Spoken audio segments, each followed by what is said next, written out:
CMR Shravanam Sale up to 61% off.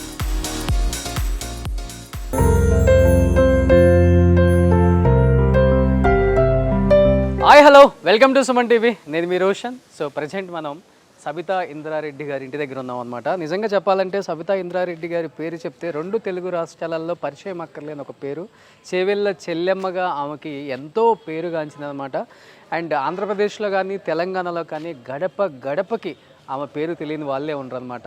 ఎందుకంటే ఆమెని అంత దగ్గరగా వాళ్ళ మనసులకి హద్దుకున్న పేరు అది. సో ఎందుకంటే రాజశేఖర రెడ్డి గారికి ఎంతో ఇష్టమైన చెల్లెలు. అంటే రాజకీయాలలో రక్త సంబంధాలకి విలువలకి అండ్ చాలా తక్కువ వాల్యూస్ ఇస్తారు. కానీ ఆ రోజుల్లో వీళ్ళిద్దరే అన్నా చెల్లెల అనుబంధం చూస్తే ఇలా కదా అన్నా చెల్లెల అనుబంధం ఉండాల్సింది, ఇది కదా నిజమైన అన్నా చెల్లెల ప్రతీక అని చెప్పేసి చాలామంది కూడా అనుకున్నారనమాట. ఎస్, ఇప్పటి వరకు కూడా ఎవరు సబితా ఇంద్రారెడ్డి గారి కోటను చూపించలేకపోయారు. అండ్ ఈరోజు నేను వాళ్ళ పర్మిషన్ తీసుకొని ఈ కోటను చూపిస్తున్నాను అనమాట. ఎందుకంటే దీంట్లో చాలా సెంటిమెంట్స్ ఉన్నాయి. వాళ్ళ హస్బెండ్ ఇంద్రారెడ్డి గారు ఎంతో కష్టపడి కట్టిన ఇల్లు కాబట్టి ఆమె 3 సార్లు మంత్రిగా చేశారు, ఆయన 2 సార్లు మంత్రిగా చేశారు. అయినప్పటికి కూడా వాళ్ళు ఎటువంటి జూబ్లీ హిల్స్, బంజారా హిల్స్ పెద్ద పెద్ద కోటలు కట్టలేదండి. అంటే వాళ్ళు కష్టపడి కట్టుకున్న ఆ ఇంట్లోనే ఇప్పటి వరకు కూడా ఉంటున్నారు. అండ్ ఈ ఇల్లు కట్టేటప్పుడు కూడా ఫౌండేషన్ వేసే రోజు కూడా ఆమె 20 తులాల బంగారం తాకట్టు పెట్టి మరీ స్టార్ట్ చేశారని చెప్పేసి నాకు వేరే వాళ్ళ దగ్గర బంధువు ఒక ఆయన చెప్పారనమాట. అలాంటి ఒక ఇంటిని ఈరోజు చూపించబోతున్నాం అనమాట. అండ్ సబితా ఇంద్రారెడ్డి గారు అంటే రాజకీయాలలో ఎలా ఉంటుందంటే అధికారంలో ఉంటే ఒకలాగా ఉంటుంది, అధికారంలో లేకపోతే ఒకలాగా ఉంటుంది అనమాట. బట్ ఈమె మటుకు ఎప్పుడు దానికి భిన్నంగా ఉంటారు. అధికారంలో ఉన్నా అధికారంలో లేకపోయినా కానీ ఎప్పుడు కార్యకర్తలతో ఆమె అభిమానులతో ఇల్లు అయితే కిక్కిరిసిపోతుంది. ఒకసారి చూడండి, ఎక్కడ చూసినా కానీ బయట లోపల ఇటు లోపల ప్రతి చోట కూడా సబితమ్మ కోసం వచ్చేవాళ్ళు, సబితమ్మ ప్రేమ కోసం వచ్చేవాళ్ళు, సబితమ్మ అధికారంలో ఉన్నా లేకపోయినా కానీ మా సబితమ్మ అని ప్రేమతో వచ్చేవాళ్ళే ఎక్కువ మంది కనిపించారు మనకి. అండ్ ఒకసారి చూస్తే ఆమె మంత్రిగా ఉన్నప్పుడు ఎలా వైభోగం ఉందో ఇంటి దగ్గర సేమ్ అదే ఒకసారి లోపలికి వెళ్తే మీకు అర్థమవుతుంది. అండ్ ముఖ్యంగా ఇన్ని సంవత్సరాల ఆమె జర్నీలో ఎన్నో తీపి జ్ఞాపకాలు ఈ ఇంట్లో గోడలకి పదిలంగా అలానే ఉంచుకున్నారు. నాకైతే ఇంటి లోపలికి వచ్చే ముందు బాగా నచ్చింది ఇక్కడ ఇంద్రారెడ్డి గారు కావచ్చు, రాజశేఖర రెడ్డి గారి ఫోటో కావచ్చు. ఒకసారి చూస్తే మీకు అర్థమవుతుంది. అంటే అన్న మీద ఉన్న ప్రేమ ఇంటి లోపలికి వచ్చేటప్పుడు ఎంట్రన్స్లోనే పెట్టుకున్నారనమాట. సో సబితమ్మ అయితే అక్కడ బిజీగా ఉన్నారు. ఒకసారి కార్యకర్తలతో చాలా అరుదుగా చూస్తాం. అధికారంలో ఉన్నా లేకపోయినా ఎప్పుడు కూడా ప్రజలతో మమేకమై ప్రజల ప్రేమాభిమానాలు పొందారు కాబట్టి ఆమె ఈ స్థాయిలో ఉన్నారని చెప్పుకోవచ్చు అనమాట. ఒకసారి చూస్తే ఆమె జర్నీ కాంగ్రెస్ పార్టీలో ఎలా స్టార్ట్ అయింది అండ్ ఇప్పుడు తన ఉన్న పార్టీ కావచ్చు, ఏదైనా కావచ్చు, పార్టీలు ఏదైనా కానీ గెలుపు అనేది ఎప్పుడు కూడా ఆమెకి తథ్యమే అనమాట. బట్ ఇక్కడి నుంచి చూడండి, ఒకసారి అర్థమవుతుంది మీకు పూర్తిగా. సో ఇంద్రారెడ్డి గారు అండ్ ఇక్కడ రాజశేఖర రెడ్డి గారు అండ్ ఇక్కడ అంటే ప్రతిదీ కూడా ఇక్కడ రాఖీ కట్టేటప్పుడు రాజశేఖర రెడ్డి గారితో ఉందన్నమాట. చేవెళ్ళ చెల్లెమ్మ ఇక్కడ చూడమ్మా, చల్లంగా ఉండమ్మా, ఇవన్నీ కూడా అంటే తీపి జ్ఞాపకాలు చాలా తక్కువ. అంటే రాజశేఖర రెడ్డి గారు ఎలాంటి ప్రోగ్రామ్ స్టార్ట్ చేసినా కానీ చాలా సెంటిమెంట్గా ఫీల్ అవుతారు. అండ్ అక్కడి నుంచే స్టార్ట్ చేస్తారనమాట, చేవెళ్ళ నుంచే స్టార్ట్ చేస్తారు. చేవెళ్ళ చెల్లెమ్మ సబితా ఇంద్రారెడ్డి గారు అంటే అంత ప్రేమ ఆయనకి. బట్ చూడండి, రాజశేఖర రెడ్డి గారిని అండ్ వాళ్ళ హస్బెండ్ని, ఇటుపక్క అన్నని అటుపక్క భర్తని ఇద్దరిని కూడా హాల్లోకి రాగానే ఎంట్రన్స్లో ఇదే కనిపిస్తుంది మీకు. ఓకే, ఇవన్నీ చూడండి, ఆమెకు వచ్చిన కొన్ని మెమెంటోస్ కావచ్చు. ఇవన్నీ కూడా ఎన్నో పర్యాయాలు మంత్రిగా చేశారు భార్యాభర్తలు ఇద్దరు కూడా. ఎప్పుడు ఇంటర్వ్యూకి వచ్చినా కానీ మా నాన్న ఎప్పుడు అడగలేదు, ఎంత పెద్ద వాళ్ళ దగ్గరికి వెళ్ళినా కానీ. ఫస్ట్ టైం నేను ఇంటర్వ్యూకి వచ్చేటప్పుడు సబితా ఇంద్రారెడ్డి గారు అనగానే నాకు చాలా ఫేవరెట్ పొలిటీషియన్ అని చెప్పేసి అన్నారు అనమాట. నేను రాగానే అమ్మకి చెప్పగానే మాట్లాడదాం అన్నారు. అమ్మ, మా నాన్నగారు. నమస్తే అండి. నమస్తే నమస్తే, బాగున్నారా? అదే మీ గురించి గుర్తు చేస్తుంటే ఒకసారి మాట్లాడించమని, అందుకని. ఎందుకు అంత ఇష్టం మీకు సబితా ఇంద్రారెడ్డి గారు అంటే?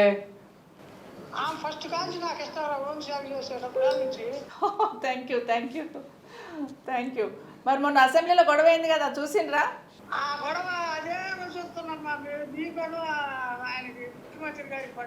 ఏమంటో కరెక్ట్ మాట్లాడిండా మరి మొన్న ఆయన? బాధ అనిపించిందా నీకు? అక్కడ అందరూ ఒకసారి అంత ఇదిగా మాట్లాడుతున్నారు, బాధ. Thank you. ఒకసారి సబితా ఇంద్రారెడ్డి గారి అండ్ ఇంద్రారెడ్డి గారి ప్రస్థానం తెలియాలి కాబట్టి ఫర్ ద ఫస్ట్ టైం ఇప్పటి వరకు ఎవరు కూడా చూపించలేదు ఏ మీడియా, బట్ వాళ్ళ ప్రస్థానం ఎలా స్టార్ట్ అయింది, తెలంగాణ ఉద్యమం కోసం కావచ్చు, ఉమ్మడి ఆంధ్రప్రదేశ్ కోసం వాళ్ళు పడ్డ కష్టం కావచ్చు, ఒకసారి ఇక్కడ చూస్తే అర్థమవుతుంది. అమ్మ మీ మాటల్లో చెప్తే బాగుంటుందమ్మా ప్లీజ్. మీ మాటల్లో ఒకసారి తెలియాలి. సో ఫస్ట్ పైన మా వారు ఫస్ట్ మంత్రిగా ప్రమాణ స్వీకారం. ఓకే, 31 yearsకి మంత్రి పదవి వచ్చింది ఆయన అవును ఇక్కడ ఫస్ట్లో. ఓకే, లేబర్ మినిస్టర్గా, తర్వాత విద్యాశాఖ మంత్రి కూడా అప్పుడే చేశారు. తర్వాత హోమ్ మినిస్టర్గా చేశారు ఎన్టీ రామారావు గారి సెకండ్ గవర్నమెంట్లో. ఓకే, తర్వాత నేను ఫస్ట్ మంత్రిగా మైన్స్, తర్వాత రెండోసారి రాజశేఖర రెడ్డి గారి మంత్రివర్గంలో హోమ్ మినిస్టర్. భారతదేశంలోనే మొట్టమొదటి హోమ్ మినిస్టర్ సబితా ఇంద్రారెడ్డి గారు. తర్వాత కిరణ్ అన్న దాంట్లో రోషయ్య గారు ఓకే చేశాం కదా. తర్వాత కేసీఆర్ గారు విద్యాశాఖ మంత్రి, తొలి మహిళా మంత్రి, తొలి మహిళా మంత్రి. అన్ని కూడా అన్ని క్రెడిట్స్ అన్ని కూడా ఆమెకే అనమాట, ఆమె ఖాతాలోనే చేరాయి. మా వారి మధ్యలో కొన్ని రోజులు తెలంగాణ మూమెంట్ నడిపించారు. ఓకే, ఎన్టీ రామారావు గారు చనిపోయిన తర్వాత, ఎన్టీ రామారావు గారు చనిపోయినప్పుడు ఎన్టీ రామారావు గారు పదవి నుండి దించినప్పుడు మా వారు హోమ్ మినిస్టర్. అవును. సో చంద్రబాబు నాయుడు గారితో వెళ్ళకుండా ఎన్టీఆర్ గారితోనే ఉన్నారు. 8 నెలలే హోమ్ మినిస్టర్ చేశారు. అవును. పదవి నాకు అక్కర్లేదని చెప్పేసి ఎన్టీఆర్తోనే ఉన్నారు. అవును. తర్వాత ఎన్టీ రామారావు గారు చనిపోయిన తర్వాత తెలంగాణ, ఆ రోజు నిద్రపోతున్న తెలంగాణ వాదాన్ని తట్టి లేపారు మా వారు. అసలు తెలంగాణ అనే పదం మాట్లాడడానికి భయపడుతున్న సందర్భం అప్పుడు. అట్లాంటి టైంలో అలాంటి వాళ్ళందరినీ పిలిచేవాళ్ళు ఇంటికి. ములాయం సింగ్ యాదవ్ గారు, అమర్ సింగ్ గారు, జయశంకర్ గారు ఎన్నోసార్లు వచ్చారు. పెద్ద పెద్ద వాళ్ళందరూ వచ్చి తెలంగాణ కోసం మాట్లాడుతూ ఉండేవాళ్ళు. చెప్పాలంటే వంట చేసి వడ్డించిన అదృష్టం నాకు మీకు దక్కింది. మనం తమిళనాడులో అన్నా దొరై గురించి చెప్పుకుంటాం, ఆయనలాగా అనమాట ఈయన ఇక్కడ తెలంగాణలో. అంటే తక్కువ చిన్న వయసులోనే చనిపోయారు కాబట్టి ఇప్పుడున్న ఈ తరానికి తెలియకపోవచ్చు ఆయన గొప్పతనం, ఆయన ఏం చేశారో తెలంగాణకి. ఒకసారి చరిత్ర చూస్తే తెలుస్తుంది. ఇంద్రారెడ్డి గారు తెలంగాణకి, ఉమ్మడి ఆంధ్రప్రదేశ్కి ఆయన పడ్డ కష్టం ఏంటో కూడా ఒకసారి చరిత్రలు తిరగ రాసింది ఆయనే. ఒకసారి బ్యాక్కి వెళ్ళి చరిత్ర చూసినా కానీ వాళ్ళ ఫ్యామిలీ హిస్టరీ ఏంటో, వాళ్ళు ఏంటో కూడా తెలుస్తుంది అనమాట. ప్రాణహిత చేవిల్ల సుజల స్రవంతి.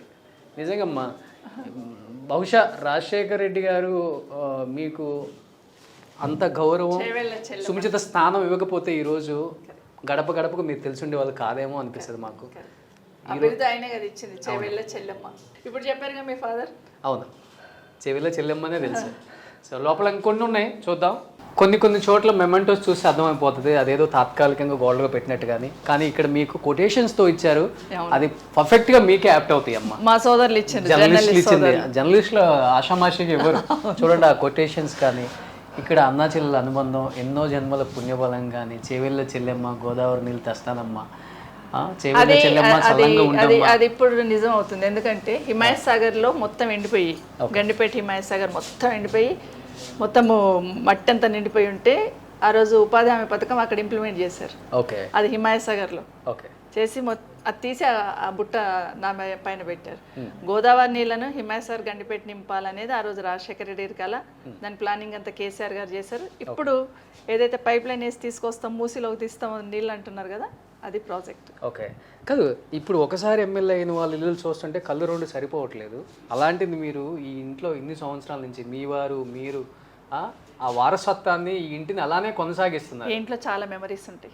అవును, ఇల్లు అని అంటాం తప్పిస్తే ఏ గోడ దగ్గర పోయి నిల్చున్న మెమరీస్ ఉంటాయి, ఏ తలుపు తట్టిన మెమరీస్ ఉంటాయి.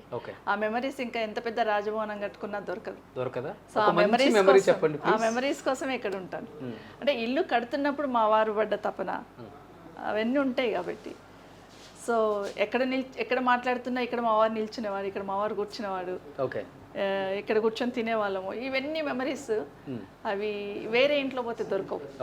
పెద్ద భవనం కట్టుకోవచ్చు, అవును, కానీ ఆ జ్ఞాపకాలు అనేది, ఆ జ్ఞాపకాల దొంతరలోనే మేము బ్రతుకుతుంటాం కదా. నేను విన్నాను ఇల్లు కట్టేటప్పుడు డబ్బులు 20 తులాలు బంగారం పెట్టి సవితమ్మ ఆయనకి డబ్బులు ఇచ్చారు అని. ఇల్లు కట్టినప్పుడు కాదు, తెలంగాణ మూమెంట్ నడిపించినప్పుడు పాదయాత్రని అనౌన్స్ చేసిన తర్వాత ఇబ్బంది పడుతూ ఉన్నారు. అనౌన్స్ చేశారు పాదయాత్ర చేస్తానని, అందరితో కూర్చున్నారు, మాట్లాడున్నారు. ఇంకా 2 days అయితే స్టార్ట్ అవుతుంది, ఇబ్బంది పడుతున్నారు. ఆ టైంలో నేను ఆ పని చేశాను. ఆయన ఆశయం కన్నా ఎక్కువ ఏముంటుంది? అది శాశ్వతం కానీ ఇది శాశ్వతం కాదు కదా. గోల్డ్ ఏముంటుంది, ఎప్పుడైనా తీసుకోవచ్చు. అనుకున్న ఆశయాన్ని సాధించాలంటే అనుకున్నప్పుడే స్టెప్ వేయాలి, కానీ తర్వాత ఎప్పుడో వేస్తూ ఉంటే కాదు కదా. ఆయనకు ఒక కోరిక ఉండే, తెలంగాణ గురించి తాపత్రయం ఉండేది, తెలంగాణ గురించి తపన పడాలని ఉండేది. సో ఆ రోజున అంటే పరిస్థితులు అనుకూలించకపోవచ్చు, కానీ ఆ తపన అయితే ఉండింది ఆయన. ఓకే, అంటే రాజకీయాలు ఉన్నంతకాలం ఇద్దరు మనుషుల్ని ఎప్పుడు కూడా గుర్తుపెట్టుకుంటారు తెలుగు ప్రజానీకం. ఒకటి ఎన్టీఆర్ గారు, ఒకటి రాజశేఖర రెడ్డి గారు. ఇది మా అన్న లాస్ట్ ఫోటో నాకు. ఇదే లాస్ట్ ఫోటోనా? హోమ్ మినిస్టర్గా చిలుకూరు వెళ్ళాను.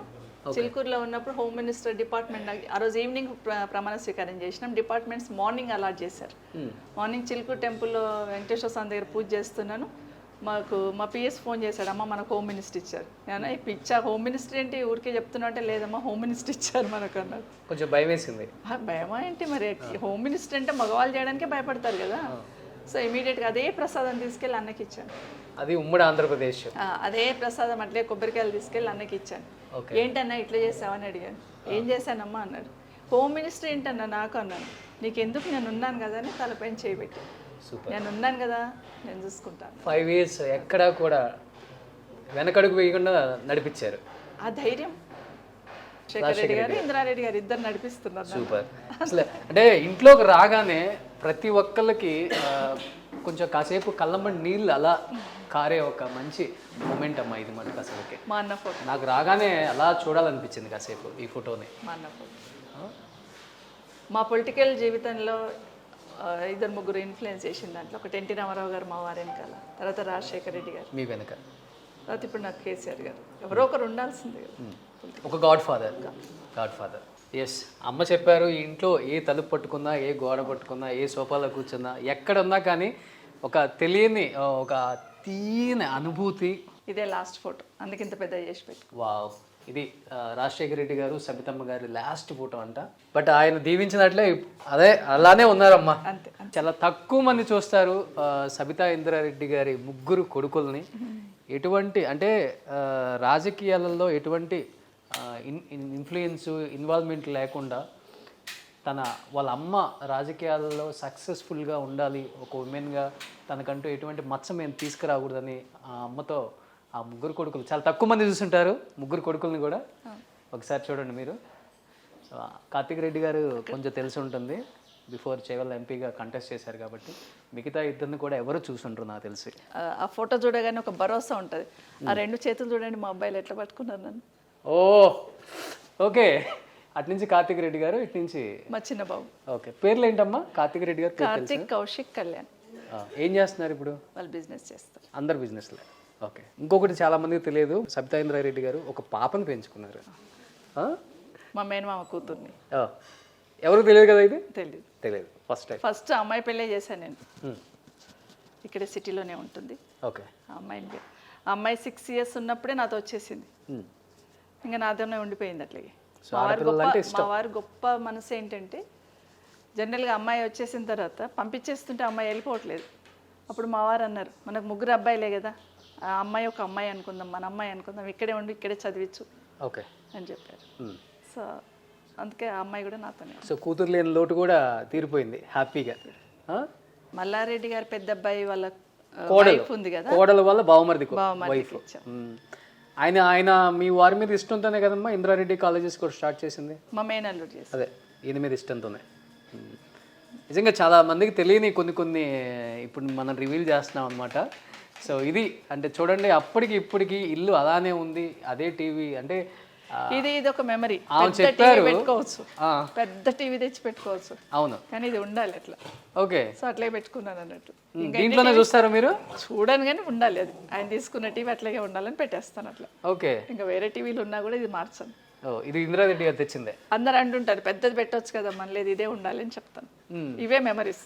ఓకే, ఇంకేంటి ఇంద్రారెడ్డి గారు తెచ్చిన మెమరీస్? చాలా ఉంటాయి, చాలా ఉంటాయి. అందరు అడుగుతుంటారు ఇదేంటి ఇది పెట్టుకున్నారని, బట్ అది మెమరీ. ఓకే, ఇంద్రారెడ్డి గారికి ఇంట్లో ఇష్టమైన ప్లేస్ ఏంటమ్మా, ఫేవరెట్ స్పాట్? ఇగో ఇక్కడే కూర్చొని తెలంగాణ కోసం డిస్కస్ చేసేవాళ్ళు. ఇక్కడే చైర్స్ వేసుకుని, ఇవే సోఫాలు, అందుకే సోఫాలు కూడా మార్చాం. అప్పటి నుంచి ఉన్న సోఫాలే? అప్పటి నుండి ఉన్న సోఫాలే. సో వారు రాజస్థాన్ వెళ్ళినప్పుడు ఇవి పట్టుకొచ్చారు. సో ఇవి మామూలుగా అయితే కింద వేసేసి కార్పెట్స్ లాగా. సో నథింగ్ డూయింగ్, అసలు ఆయనకి షాపింగే తెలియదు. ఇవి తీసుకొచ్చాడు జైపూర్ పోయినప్పుడు అని చెప్పేసి వాటిని ఫ్రేమ్ చేసి కట్టించి పెట్టేస్తారు. ఇంట్లో ప్రతిదీ చిన్న చిన్నవి కూడా చాలా జ్ఞాపకాలుగా ఉంచుకున్నారు సబితా ఇంద్రారెడ్డి గారు. ఎవరికైనా ఉంటుంది రోషన్, ఎవరికైనా మెమరీస్ ఉంటాయి. ఇంకా మాలాంటి వాళ్ళకి బ్రతుకు దేని మీద ఉంటుంది, ఆ మెమరీస్ లోపల, ఆ జ్ఞాపకాల లోపలనే ఉంటాయి. ఓకే, సూపర్, గ్రేట్ అమ్మా. మీ గురించి ఇంకా చాలా తెలుసుకోవాలి, తెలంగాణ ప్రజానీకం అండ్ ఆంధ్రప్రదేశ్ ప్రజానీకం కూడా. ఇంకెందుకు ఆలోచన, let's start the interview with Sabitha Indra Reddy.